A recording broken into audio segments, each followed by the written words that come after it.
We're back on My Plug Life, and this week's been an interesting one. There's a bunch of stuff I found out that I want to talk about. First of all, with the whole battery thing going on, everybody's still talking about that. So just looking specifically at Canada, it looks like the only nation in the Western Hemisphere with an abundant cobalt, graphite, lithium, and nickel deposits. So that'll be good for our industries. It is a bit of a dirty industry, but at least our quality of employment is better than some of the places we get some of this.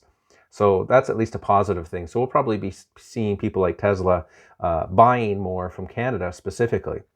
So also thinking of Canada, Ford is just being bleeding money and they're looking to change things around and what have you. So they were talking about closing one of their plants in Ontario. But now the Canadian government has decided to give them $500 million to take what they got there and make it just for electric vehicles. Now, this isn't the first time Canada's done something like this, and this time it's to save 5,000 jobs. I certainly hope that this goes somewhere because last time it was just a waste of money. But at least it's to the right benefit of having electric cars. Now, it doesn't say these electric cars are going to be sold in Canada. It just means that they're going to be using that plant, hopefully, to build electric cars, and no end date, no time that's supposed to happen.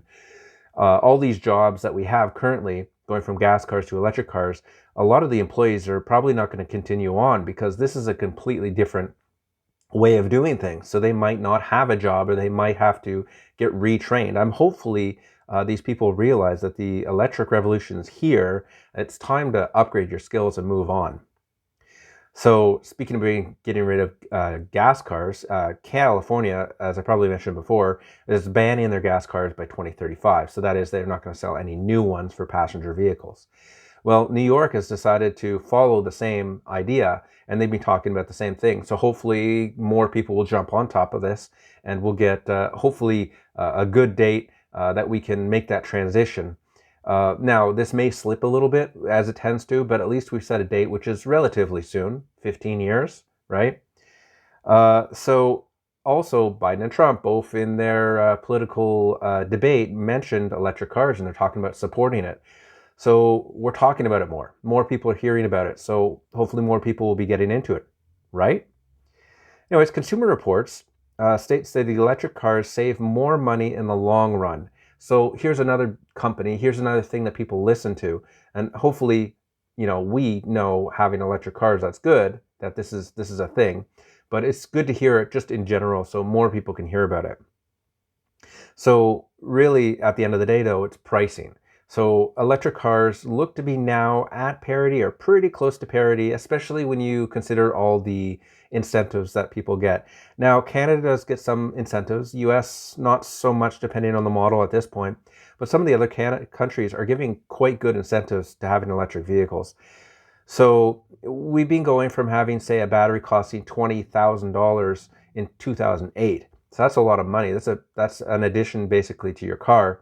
To now it's lost or it's become cheaper for that same battery by 80%.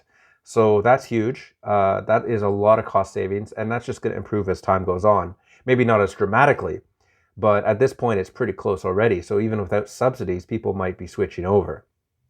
So in Norway, they're saying last month was 60% of all cars sold were electric. Now, that's not hybrids. If you count hybrids into that, it's 89% vehicles are electrified in Norway. Now, last year it was 42.5%. So that is a huge gain. Now, that comes on a weird thing. They have a lot of subsidies there.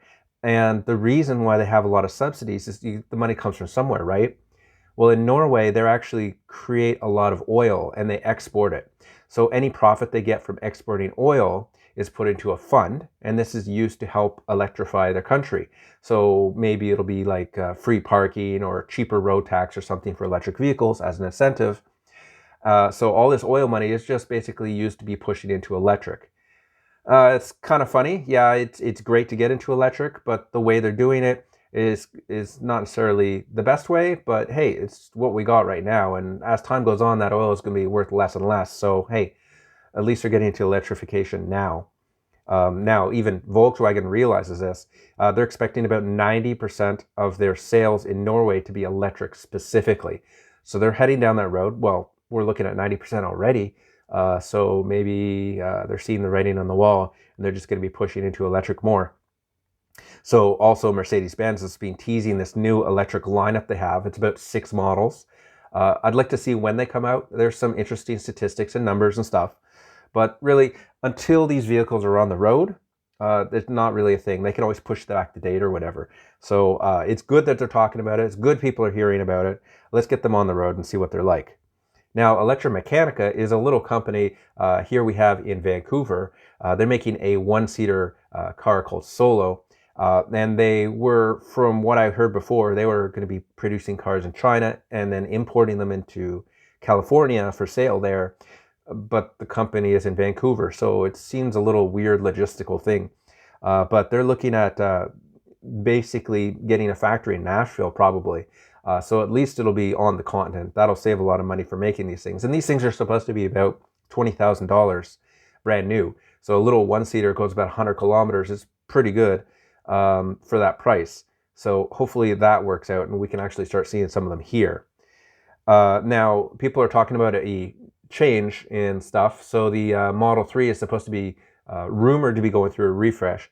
Now, Tesla's version of a refresh isn't the same as a regular manufacturer's. There was a quote-unquote refresh with the Model S where they changed the front end and a bunch of different hardware and stuff. So that was a pretty major change. Changed a lot of stuff with it. But Tesla tends to change over time, slowly, little parts here and there. Now, the rumor is they might be doing a bigger refresh on the Model 3. That is, now they're talking about getting rid of the chrome on the side, just like the Model Y. Maybe adding a power trunk, changing the upholstery on the inside of the vehicle so it'll be maybe a darker color. And that center console, it's really glossy, and if you touch it with anything, it just picks up all the dirt, picks up all the fingerprints and everything. So they're looking at doing a matte console. And a bit of a redesign, maybe a sliding one too. So these are all good things. I'd like to see all these things. But it's going to be over time, maybe all at once. Who knows, right? Because the real issue for people with electric cars is charging. And what do I do when I'm in the middle of the road and, you know, I've not got enough charge? Like how many times you run out of gas when you're driving a gas car, I guess. So a company called Spark Charge, they're introducing what they call the Roadie, which is a battery that can be used to recharge an electric car on the side of the road. And these are made so that way you can at least carry it. And there's different sizes. They stack up so you can have bigger and bigger supply depending on how many batteries you had there. And it's actually fairly quick to charge these things, which is pretty cool to see.